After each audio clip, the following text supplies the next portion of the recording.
Un jour, mon mari m'a annoncé que son patron lui avait demandé d'aller s'occuper de certains travaux de la société à l'intérieur du pays. Il m'a rassuré en disant que c'était pour 6 mois seulement. Et pendant ces 6 mois, il allait venir nous voir au moins une fois chaque mois. Il m'appelait tous les matins à 7h et tous les soirs à 20h. C'était devenu automatique. Le jour de son anniversaire, j'ai voulu lui faire une surprise en allant dans la ville où il se trouvait. J'avais l'adresse de son domicile que sa secrétaire m'avait donnée. J'ai vu mon mari sortir de la chambre avec une autre qui lui disait « Chérie, tu ne triches pas. »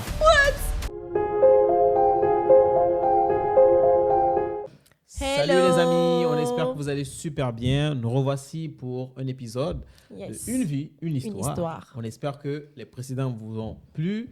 Abonnez-vous, activez la cloche de notification pour ne rater aucune de nos prochaines vidéos. Vous êtes plusieurs à suivre nos vidéos, mais vous n'êtes pas encore abonnés. Il ne faut pas nous frustrer plus que ça. Abonnez-vous, surtout. Abonnez-vous. Partagez au maximum. Madame, ça va? Monsieur, ça va. Aujourd'hui, je vais te raconter une histoire. Ok, raconte. Histoire. Raconte. Ma vengeance m'a détruite. Oh là là, il faut pas se venger. Faut pas se venger. Je veux pas donner mon avis. Non, mais c'est vrai, il faut pas se venger. Moi, je veux pas donner mon avis. Parce que se venger, ça se retourne forcément contre soi après. Donc. Mais des fois, il faut aussi non, montrer aux gens que non. En fait, il faut être. Bon, vas-y. Ma vengeance m'a détruite. Ok. Ma rencontre avec mon mari s'est faite à la sortie d'un supermarché. J'avais beaucoup de bagages et j'attendais un taxi. C'est à ce moment-là qu'un très bel homme a proposé de me déposer chez moi à domicile. Je n'ai pas pu refuser, vu les conditions dans lesquelles je me trouvais. 6 mois après, je vivais chez Issouf. Oh là là. Jamais rentré dans la voiture d'un inconnu. Ne jamais rentrer dans la voiture, sinon 6 mois après, chez la personne. Aïe. Nous étions très amoureux. Il m'appelait mon café et moi je l'appelais mon lait. Oh, choupompon. À partir de maintenant, je t'appelle mon café. Mon lait. La vie était vraiment belle. J'avais un ami qui me draguait depuis le lycée. Je l'aimais, mais je n'arrivais pas à me décider.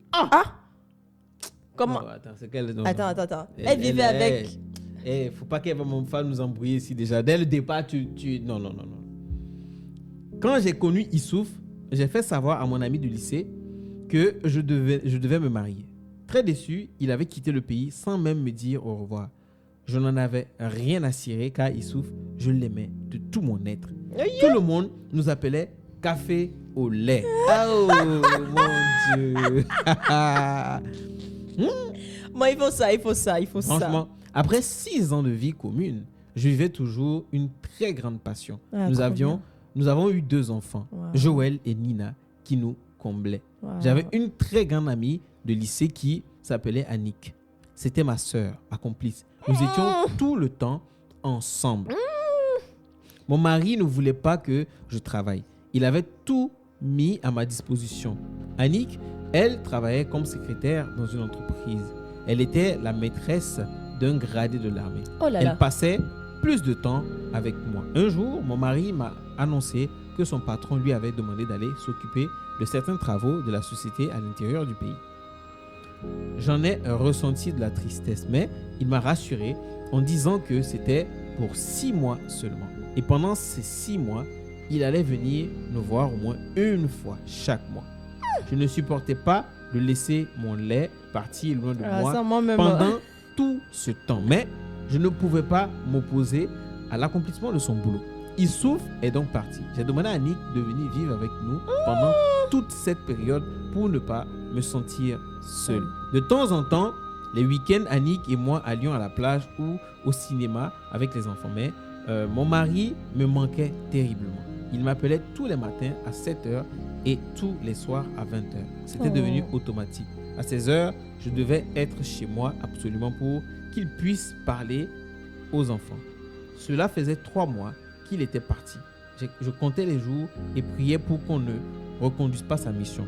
Le jour de son anniversaire, j'ai voulu lui faire une surprise en allant dans la ville où il se trouvait. Après son coup de fil de 20h, j'ai pris la route en laissant Annick avec les enfants. Le matin, quand il a appelé, elle lui a raconté que ma mère m'avait appelé et que je m'étais rendu chez elle. Je suis arrivé chez mon mari à 8h. C'était un dimanche et il était à la maison. J'avais l'adresse de son domicile que sa secrétaire m'avait donné. Lorsque je suis arrivé, j'ai sonné à la porte de son gardien et son gardien m'a laissé entrer sans problème. Quand il m'a vu, il s'est mis à trembler en me suppliant de ne pas gâter son travail. Je n'ai rien compris sur le champ, mais lorsque je suis entré au salon, j'ai vu que la maison avait un décor de fête, des ballons, des guirlandes, des fleurs, une banderole où il était écrit « Joyeux anniversaire, mon amour ». Ha! What? Issoufou! What? Mon cœur s'est mis à battre très fort. J'ai vu mon mari sortir de la chambre avec une autre qui lui disait « Chérie, tu ne triches pas. Tu ne triches pas, hein. Ferme bien les yeux. Surtout, ne gâche pas ma surprise. » Attends. Wait. C'est-à-dire que c'est la nouvelle femme? Non, enfin, c'est celle qui vit avec lui en ce moment, qui a organisé l'anniversaire de cet homme-là. Et comme la femme est rentrée, le gardien a dit de ne pas gâter son travail. Parce que le gardien... Le gardien la connaissait, elle, en tant qu'épouse. Je sais pas, mais c'est ce qui est dit. Je suis choquée. Et elle dit, chérie, ne triche pas, hein. Ferme les yeux. Surtout, ne gâche pas ma surprise. J'en ai la chair de poule. J'étais assise dans un coin du salon d'où il ne me voyait pas. Je les observais tétanisés. Lorsqu'elle lui a donné l'ordre d'ouvrir les yeux, il était très heureux. Il l'a embrassé tendrement avant de lui dire qu'il l'aimait de toute son âme. Son café qui est en train de dire le lait est en train de couler. Le lait est en train de devenir la poudre. Ça sèche. Non, mais je suis choquée. Ah bah ouais. Je ne comprenais pas ce qui n'avait pas marché avec Issouf pour qu'il s'installe avec une autre. C'est le gardien qui a mis finalement fin aux embrassades de monsieur et madame et lui a annoncé la présence d'une femme qui prétendait être son épouse. Quand mon mari m'a vu... Merci au gardien. Le gardien a des mains en même temps le truc. Il n'a même pas cherché à s'excuser. Il s'est mis à se plaindre du fait que je sois venu sans sa permission et à me dire que je devais assumer ce que je venais de voir. Je n'ai rien pu dire. Je suis sorti de chez lui, j'ai emprunté un autre car à la gare et je suis rentré sur Abidjan. La pauvre. J'ai informé par téléphone Annick. J'avais mal, mais je n'arrivais pas à pleurer. La douleur était à trop un point. grande. Aïe. Annick m'a expliqué qu'Issouf avait appelé, qu'il me demandait pardon et qu'il reviendrait le week-end pour tout régler. Effectivement, il est arrivé le week-end suivant. Il s'est mis à genoux devant moi, a attrapé mes pieds et m'a juré de ne plus recommencer. J'ai accepté ses excuses. Nous avons fait l'amour et il est reparti. Il est reparti.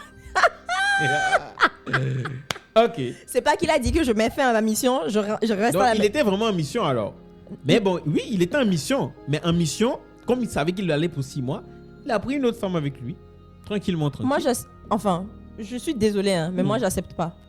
Parce que c'est de fausses excuses. Parce que s'il a dit devant l'autre femme qu'elle devait assumer le fait qu'elle soit venue sans... C'est qu'il n'en a rien à cirer.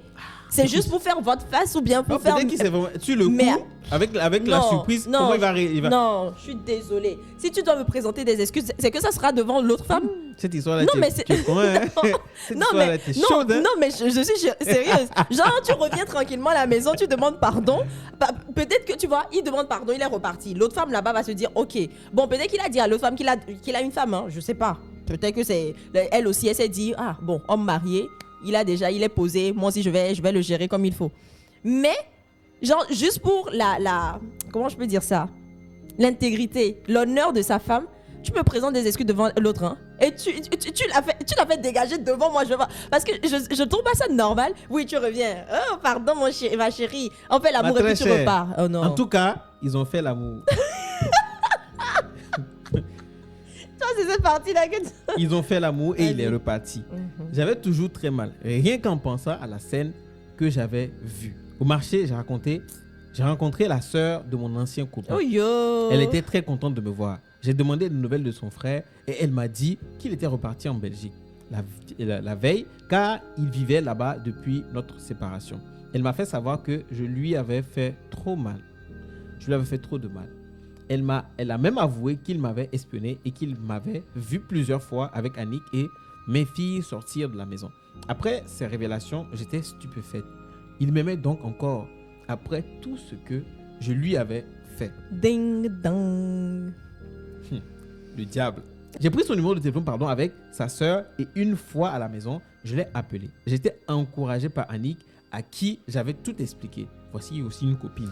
Il faut se méfier des personnes qui vous entourent. Lorsqu'il a entendu ma voix, il était tellement heureux qu'il en a pleuré. Oh, tonton. Laisse ça. Non, vous abusez aussi. Là. Non. Un homme a le droit de pleurer. Mais je dis pas qu'un homme a le droit de pleurer. Oui, on t'appelle, souvent tu entends une voix, tu pleures. Mais c'est son amour, c'est son battement de corps. Pour le moment, il n'est pas encore le lait de la personne. Mais il n'est pas le café de la go. Il n'a qu'à se calmer. Peut-être que c'est son chocolat qui est là. Okay. Tu sais que le chocolat plus le lait, ça marche mieux que café et lait, non? Allons. Voilà. Je ne comprenais pas comment il pouvait m'aimer à ce point. Après toutes ces années, il m'a avoué qu'il m'avait vu, que j'étais encore plus belle qu'avant. Oh là là. Mon gars, tu envoies les fléchettes. Hein? Et qu'il était jaloux de savoir qu'un autre m'avait comme épouse. En l'écoutant, j'ai coulé les larmes. J'imagine. Larmes vs larmes. Non, mais c'est vrai. Je pensais à ce que mon mari venait de me faire et c'était la première fois que je pleurais pour ça. Il voulait tout savoir de moi. J'ai promis le rappeler. Aïe. C'est là où les choses commencent. Il fallait pas mettre les pieds. Le soir, lorsque j'ai eu mon mari au téléphone, je lui ai fait savoir que je voulais voyager un peu, histoire de me changer les idées. Je lui ai demandé s'il voulait épouser la dame que j'avais vue. Puisque, étant musulman, il était autorisé à épouser plusieurs femmes. Il m'a répondu que non. Il m'a donné son accord, surtout qu'il voulait se faire pardonner. Je suis donc allé en Belgique rejoindre Ahmed. Seule Annick était au courant que je n'allais pas chez ma sœur, comme je l'avais fait croire à tout le monde. J'ai passé 2 semaines formidables avec mon amour de jeunesse, sans remords, car c'était pour moi une belle revanche, une belle vengeance. Issouf ne méritait pas que je lui sois resté fidèle pendant toutes ces années. Je suis revenu à Abidjan avec de très bons souvenirs. La tendresse et l'affection de mon amant me manquaient et je suis devenu d'humeur massacrante. Oh. Oui. Massacrante? Oui. Non, elle était heureuse, non? Non, pourquoi peut-être le mot massacrante, il faut savoir ce que ça veut dire, mais d'humeur massacrante, je ne connais pas le mot. Moi, je t'ai lu le mot, voilà. Il faut deviner. Dites-nous en commentaire ce que ça veut dire. Bref, le couple café au lait s'était brisé, mais mon mari faisait tout pour me reconquérir. Moi, je vivais mon amour à distance. Je sentais Mohamed partout. Je le voulais près de moi. Mais j'ai même failli en plus revenir. Ahmed venait tous les 2 mois à Abidjan, juste pour être avec moi. Annick, ma complice, nous prêtait sa maison pour qu'on passe de bons moments ensemble. Cette Annick-là. Les maris, méfiez-vous des amis de vos femmes. Cette Annick-là, elle passe. Mais c'est-à-dire que elle encourage l'infidélité de sa copine. Mais elle-même, elle est maîtresse de quelqu'un. J'avais oublié, c'est vrai qu'elle est maîtresse de quelqu'un. Donc matin, midi, soir. On dit les mauvaises compagnies corrompent les bonnes mœurs. Les bonnes mœurs, c'est ça. Voilà. J'étais devenu infidèle par la faute de Issouf. Non, c'est pas la faute de Issouf. C'est toi-même. C'est vrai qu'il t'a fait quelque chose, mais tu avais le choix de ne pas tromper. Mon mari, lui, n'avait rien remarqué. C'est comme s'il me redécouvrait de nouveau. Il était devenu très aimable, mais c'était trop tard. Moi, je ne voyais qu'Ahmed. Je ne me souciais plus des recommandations de l'islam. C'est ce que je voulais dire. Mais je me suis tué. Seuls mes sentiments comptaient. Dans cette euphorie, je suis tombé enceinte. Moi, je sentais ça venir. Moi aussi. Je sentais ça venir. Je me moquais de savoir si c'était de Ahmed ou de Issouf. En fait, j'étais presque sûr que ma grossesse était de Issouf, car les rapports que j'ai eus avec Ahmed se sont passés hors de ma période de fécondité. Ok. Quand j'ai annoncé à Ahmed que j'attendais un enfant, il était très content. Il n'en a pas été content, car il espérait que je quitte mon mari pour me marier avec lui. Pendant toute ma grossesse, il m'a boudé. Il est même venu à Abidjan sans chercher à me voir. J'ai plusieurs fois demandé à Annick de plaider pour qu'il me pardonne.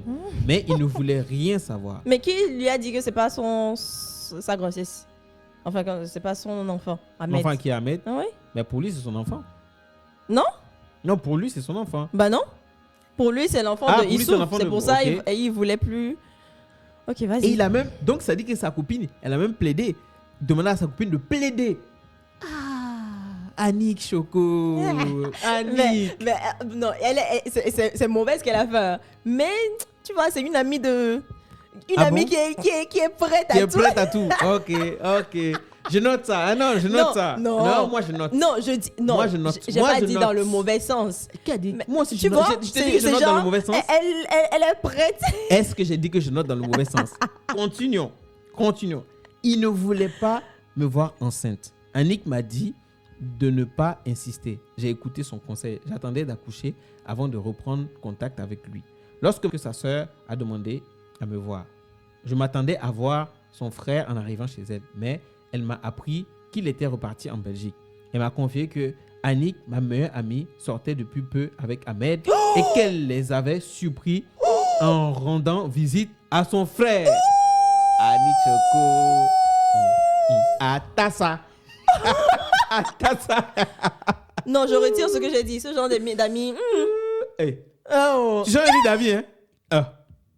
Donc, elle a fait tout ça là. Donc, Annick. Pour avoir le monsieur, du coup, à elle. Annick, qui es-tu? Faites attention à vos amis, hein. Faites attention à ceux que vous... Et vous prêtez à la maison. Les personnes que vous appelez amis. Amis. Tu filais le parfait amour, tu lui racontais tout. Tu lui as passé la chambre. C'était bien. Elle aussi, quand tu finissais, elle rappelait Ahmed. Ils vont aller redécouvrir une deuxième fois. Parce que c'est elle, le propriétaire de la maison. Elle va faire le tour à Ahmed de la maison. Qu'est-ce que tu veux? Non, mais Ahmed, là aussi, n'est pas sérieux. Bon, lui, il était fâché aussi. Lui, il était fâché. Lui, je pense qu'Ahmed, lui, s'en foutait pas mal. Non, parce que il lui, était amoureux. Non, Sandra, il faut arrêter. Ahmed n'était pas amoureux. Ahmed a trouvé une femme mariée. Il va profiter. Et puis, il a fait croire à cette femme, calme-toi. La femme mariée, c'est son amour de jeunesse. Oui. Mais elle est revenue vers lui. Qui lui a dit de venir le rejoindre en Belgique, là-bas? Tu es venu, non? Tu vas goûter. Il a pris. Et puis, bon, il a aussi pris Annick. Annick est forte. On continue. Tu es méchant.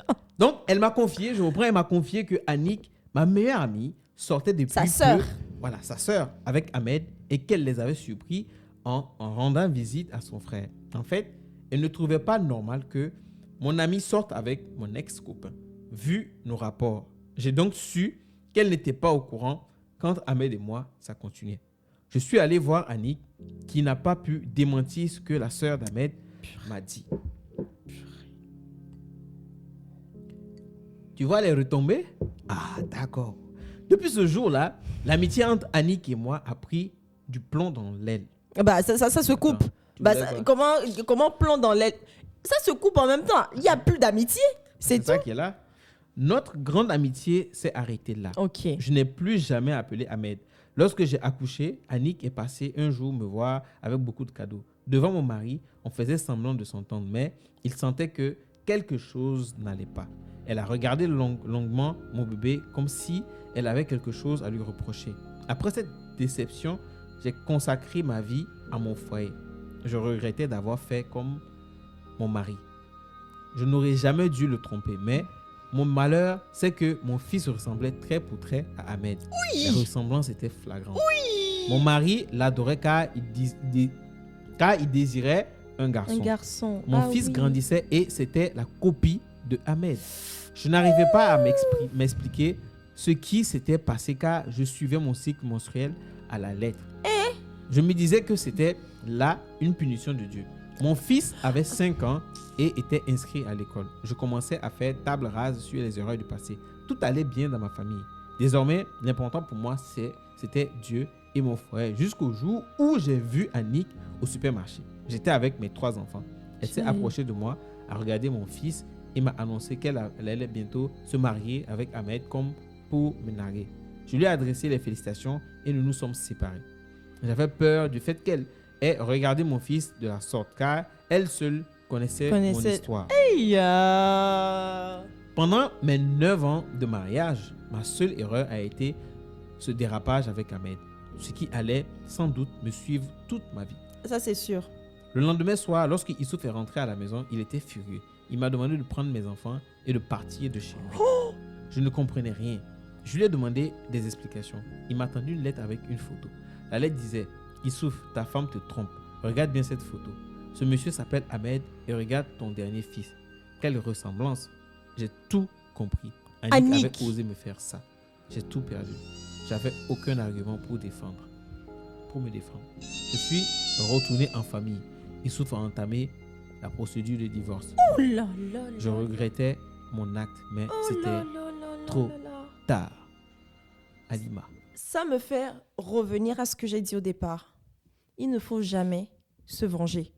Parce que dans la majorité des cas, quand tu te venges, ça se retourne contre toi. Honnêtement, dans ce cas, je ne sais pas pourquoi tu vas te venger et puis tromper. Parce que si tu te venges et que tu te trompes, tu as dit que tu as fait le même péché pour lequel tu as eu mal. Exactement. Donc, c'est à toi que tu fais du tort en trompant. Exactement. Ça a toujours été démontré. Dans les histoires de relations amoureuses, ça a toujours été démontré comme ça. Quand tu veux te dire que, parce que l'autre t'a fait ça, tu as pardonné, mais tu veux refaire la même chose pour punir l'autre. Pas du tout. Il faut se mettre à un certain niveau pour Moi, se dire... quand je parle de vengeance, je dis que parfois, dans certaines situations, il faut aussi se défendre. Non, se défendre, oui, se défendre, c'est pas se venger. Se défendre, il faut prouver que, il faut imposer le respect à un moment donné, tu vois. Donc, par moment, moi, j'aime bien utiliser le œil pour œil, dent pour dent, parce que quand tu veux être un lion dans un endroit où il y a les lions, il faut que tu te montres lion aussi.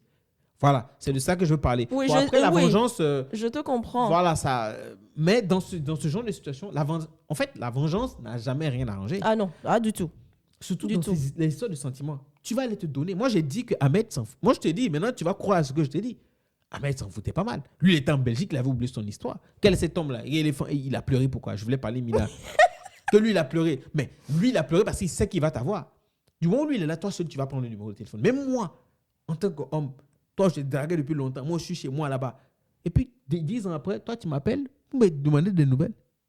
Moi, dans ma tête, me dit, mais cette go-là, tu m'appelles là. On va jouer au jeu. Je dis la vérité. C'est méchant, ça. C'est méchant. C'est ça. Mais c'est méchant. Tu peux dire à la personne, non, je suis désolé, mais... Non, le problème, c'est quoi? C'est qu'à quel moment, quand tu es déjà dans une relation avec quelqu'un, pourquoi tu vas l'appeler ton amour de jeunesse? Pourquoi tu vas aller renouer avec ton ex? Pourquoi tu vas aller... Si vous voyez bonjour. On n'a pas dit qu'il y ait d'animosité. Je suis d'accord. Bonjour. Bonsoir. Je suis d'accord. Mais pourquoi tu veux aller forcément...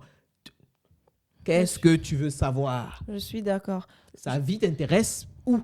Encore? C'est ça. T'as ta vie, occupe-toi de toi, occupe-toi de ton homme, occupe-toi de ta femme, occupe-toi de tes enfants. Maintenant, l'homme, il a fait une erreur. Ça, il n'y a aucun souci. Il a fait une erreur. Lui-même, devant là-bas, il a joué encore l'homme parce qu'en face, là-bas, il ne pouvait pas réagir. Donc, devant l'autre femme, il a joué le coq. Mais il s'est réalisé, il s'est dit que c'est ma femme. Il a dû demander pardon.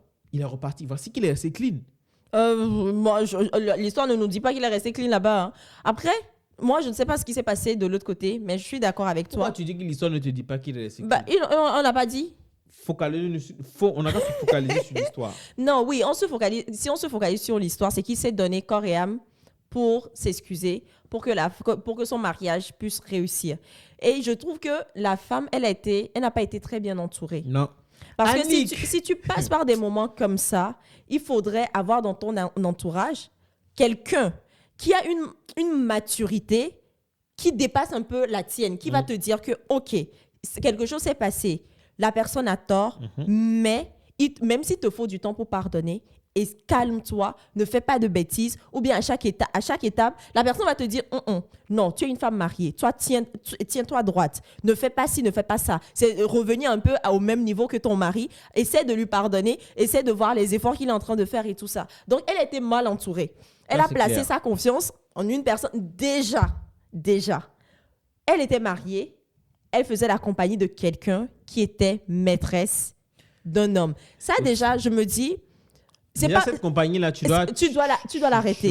Ce n'est pas qu'on dit de laisser tomber les amitiés qu'on avait avant de se marier ou quoi que ce soit. Mais il faut voir exactement. En fait, quand vous n'êtes pas sur la même longueur, sur les mêmes valeurs, déjà, ce n'est pas les mêmes valeurs parce que une personne avec qui tu marches, mais qui est partie être maîtresse de quelqu'un, tu vas te dire en même temps, nous n'avons pas les mêmes valeurs. Donc, te retirer un peu de la relation, ne pas faire venir cette personne dans ton intimité, venir rester avec toi pendant des mois et des mois, lui confier tes secrets, tes déplacements et tout ça. Non, je trouve qu'elle était c'est pas, est-ce que c'est de la naïveté? Non, on va se dire qu'elle a laissé la porte ouverte à ça. C'est ça.